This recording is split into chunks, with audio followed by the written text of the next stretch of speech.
Today, I'm going to be sharing with you guys exactly how much I made in my first 30 days of being monetized here on YouTube. So just a little over a month ago, I was officially eligible to join the YouTube Partner Program. Fast forward, after 30 days of being monetized, I made $119.99 USD. And this was actually a lot more than I expected. But let me tell you, it was built up cent by cent. On day one of turning on monetization for all the videos, I made precisely 8 cents. It went from 0 to 8 cents. And I was super proud. I was ecstatic because this is real. You can make money on YouTube. And in this video, I'm going to break down my exact journey to getting monetized, how long it took, my YouTube analytics, and some of the top lessons that I learned in this journey so that hopefully we can get you there faster. I'm Annie, I'm a brand and web designer and the founder of emptistudio, and I run my design studio full time. So while this $100 or so isn't exactly life-changing, the fact that I made this by posting videos on the internet in my spare time is pretty insane. And I know it's just gonna go up from here. So how do you start making money on YouTube? Well, you probably know by now that to qualify for monetization, you need to hit 2 requirements.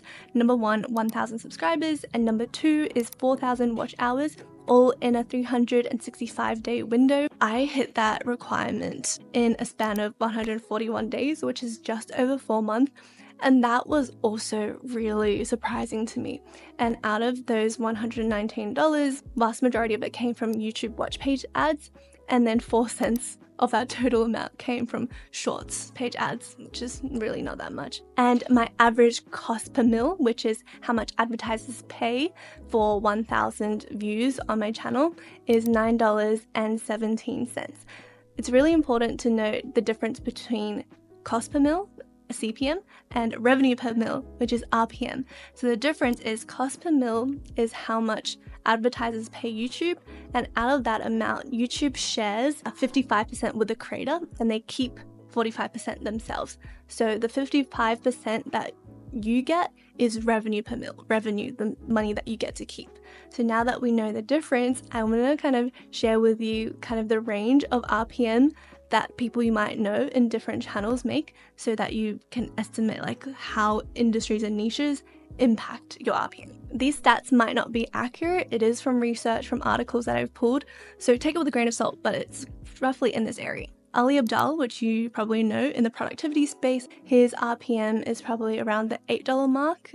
Once again, don't know how accurate this is, but just to give you an idea. Pat Flynn, who's in the entrepreneur space, probably around 5 RPM.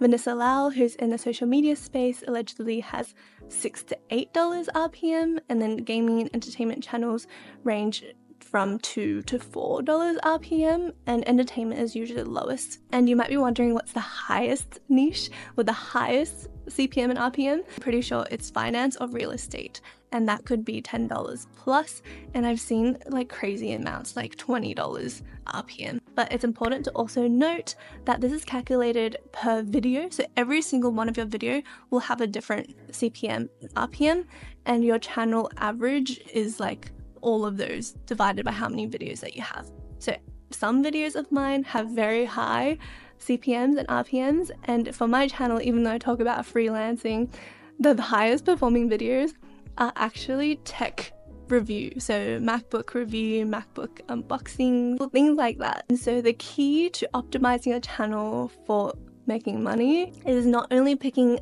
a niche that is highly monetizable, but also to think about each individual videos that you make and how much buyer intent there are, because the more willing your audience is to purchase, or the more capacity they are to purchase, then the higher advertisers will pay on that video and on your channel in general. So now you know the difference between CPM, RPM, and how much different niches kind of make. There are the 5 different factors that really impacted my earnings and things you should take into account. So number 1, of course, is your niche. As we mentioned, every single niche has kind of like a different bracket on how much you make. And my channel is about freelancing, creative entrepreneurship, how to find clients. By the way, if you are a fellow freelancer who wants to turn your side hustle into a full-time gig and make more money doing what you love, I am also going to be hosting a live free masterclass where I walk you through my exact business system, how I find clients, how I sell to clients, how I built my website template, how I have interactive proposals, contracts, and invoices, how to set up a recurring subscription model. So if you want to join me, scan this QR code on the left or follow the link in the description below, and I'd love to see you there. Tip number 2 is to optimize your video length and watch time. So YouTube loves videos over the 8-minute mark because they can place what's called mid-roll ads.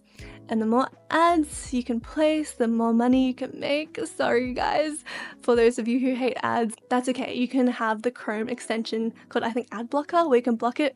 So if you want to do that, totally go for it. But most of my videos, it hovers around that 8-minute mark. And I recommend you to not stretch your videos just to make them longer because you're going to lose engagement. So the next tip is actually audience retention. Retention really is everything. If people click but they don't watch, YouTube wouldn't be as likely to push out your videos to more people. And here's a retention graph from one of my top performing videos, and it's got around 100,000 views. But you can see that drop off in the first 30-second mark. It's around usually like 55% for me, and really you just want to keep holding people's attention, provide value, make it exciting. Number 4 that also influences how much money you make is your audience's location, like the geography. And not all views are equal because advertisers, they pay more for views from the US, UK, Canada, Australia. And most of my audience, as you can see in this graph here, is based in the US, so that also builds my CPM and RPM up a little bit. And something you might not expect that would also influence how much money you make is your audience's age. If you're a channel that's targeting kids who don't have much purchasing power, then you're gonna make less. But my audience is actually mostly people in the 25 to 34 year bracket, and these people, they have spending power. So advertisers are going to take that into consideration. But my biggest tip is to not worry too much about AdSense revenue, but to use YouTube as a way to advertise other things like your digital products, your services, your courses maybe. AdSense, it's a little bonus on the side. For me, I can potentially land clients through YouTube. I actually have got a few students from YouTube who I coach one-on-one on everything freelancing. But the best part, hands down, is you guys. The fact that there are hundreds and thousands of people watching my videos, and every single one of you is a human being behind the screen. I have created a small community for freelancers and creators called the Solopreneur Network, and it's just a super cozy group chat, and it's turned into a really amazing space where we share tips, advice, and I've jumped on one-on-one calls with a handful of you guys, and it's just been really nice to connect with complete strangers, to chat about our journeys, give each other some motivation. If you want to join, it's completely free. You can scan the QR code here. But at the end of the day, YouTube isn't just about making money. It's about building relationships, learning from each other. And I really find that this is the perfect opportunity to build something of your own, the satisfaction of building something from scratch, seeing how people respond to it. That is something that money just simply couldn't buy. If you want to know how much YouTube changed my life, even before I hit the 1,000 subscriber mark, you can check out this video on the left right here. If you prefer listening on the go, we also have a podcast called the Brand Creator Podcast. Thank you so much for hanging out with me today. I'm really excited for your YouTube journey, and I'll see you in the next one. Bye!